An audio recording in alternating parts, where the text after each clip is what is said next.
Hey everybody, Rather Too Brief. I'm just gonna do a quick little video on water importance when you make water for your saltwater aquarium. By the way, don't forget to check out rather2brief.com, the forum, and links to all the products I use in the video descriptions. Thanks for watching. Live stream every Friday night, 9 p.m. and rather2brief.com. Check it out. I got a store where I sell some cool stuff, and my book is for sale, How to Kill Ick. And today I wanted to talk about the importance of making your own salt water at home. Now, you can go to the REEF store and you can buy fresh water. They'll say, do you want fresh water? Do you want salt water? And you can buy these 5-gallon jugs from them, and they'll fill it with fresh water that you can put salt in and mix at home. And I used to do that when I started, and I'd put the cap on and I would mix them around like this. Then I would tumble them in the garage and mix them, and it gave me quite the workout. And it was not bad, but then it was like, you know what, let me just start having them give me salt water. So then I would just have them give me the salt water, and I'd bring the 5-gallon jugs home. It was fine. But then I kind of got sick and tired of making the trip, and of course there were those times where you go there, you would need water in an emergency, and they were closed. Or I've had it happen where they closed early without notice. So I would go to the grocery store and buy those 1-gallon jugs of drinking water. Purified drinking water, RO water, and I would use this to top off my tank with fresh water, because water evaporates. Now I just keep this in here in my fresh water that I make. I'm making fresh water right now. So how this works is, this is a bulk reef supply, reverse osmosis. It's an RODI unit. You've heard of these. It makes 75 gallons per water. I just ordered a new one of these. This one's lasted me 4 years. This one's leaking, and you know what? It's great, but I tried repairing it. I bought new seals. I retaped everything with plumber's tape. It's still leaking, so when I make water, it's got to stay in here. So I can't mount it on the wall, which is really annoying. So basically what happens, I know this looks like a mess for those newcomers to the hobby, and I didn't want to get one of these units because it's like, I don't want to have my house filled with fish gear and equipment and jugs and a Rubbermaid container and buckets and things. But you know what? It's not that bad. It's really not that bad. That's one reason, like, I don't want things to control me in life. Alright? I want to have as little as possible. I don't want to dose anything. I want to rely on water changes. And I want to have everything good from the start. Alright? So this is an RODI unit. I highly recommend it. You can always have fresh water, and you can always have salt water on hand. Some of you live in an apartment, like I used to. You can put this under your sink, and you can just make water. It's no problem. You'll figure it out. But anyway, these go for about $130 to $250, depending how many stages you want of filtration.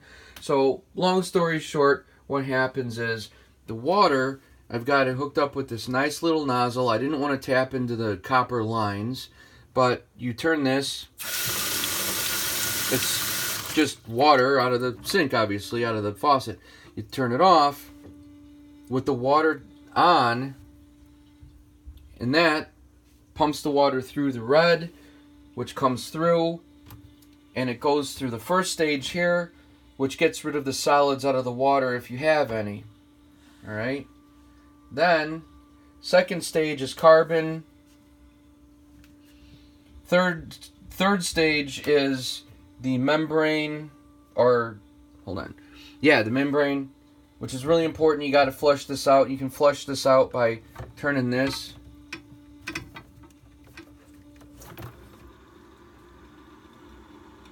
Now there's no water being made. It's flushing strictly through the membrane to cleanse it. You want to do this for about 1 to 5 minutes, at least 2 minutes, I'd say, before you make a water change and after you run it.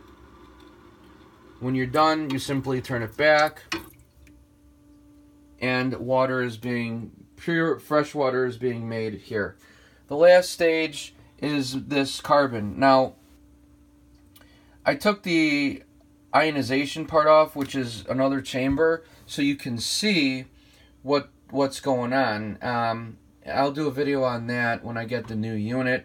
This is, I'm going to get a 5-stage unit. This is 4 stages of filtration with the solids, the carbon number 2 for finer carbon. I think it's a point, I don't know what it is, 0.5. And then the membrane. So that's 4 stages of filtration.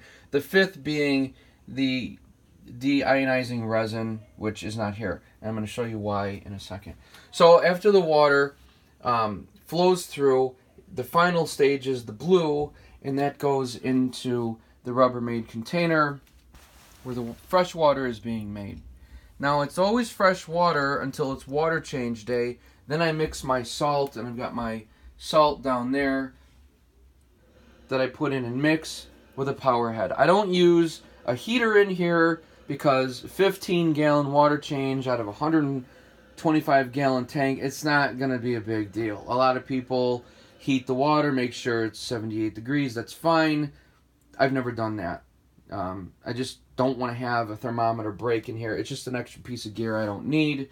What else? So here's my bucket of salt, Instant Ocean, and the reason why I took the ionizing resin off, I want to show you this. This is a TDS meter. It's really handy to have on your RODI unit.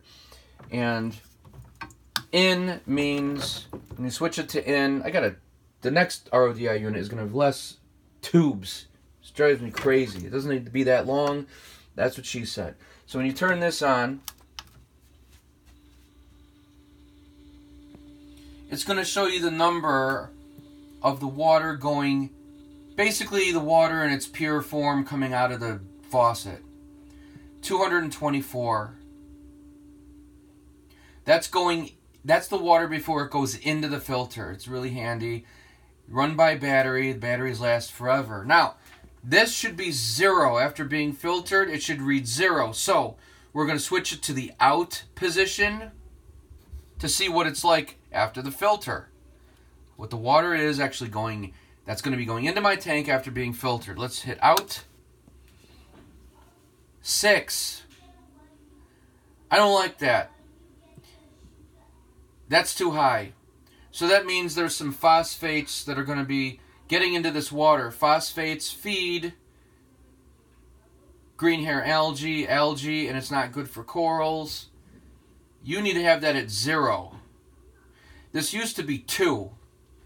I don't know if the city changed their water or what, but you put the ionizing resin deionization back on as the 5th reactor. These are reactor tubes. You put it in, and it's going to bind with that. I'll do a video on that. It's going to hopefully bring this to 0. So I don't like the 6.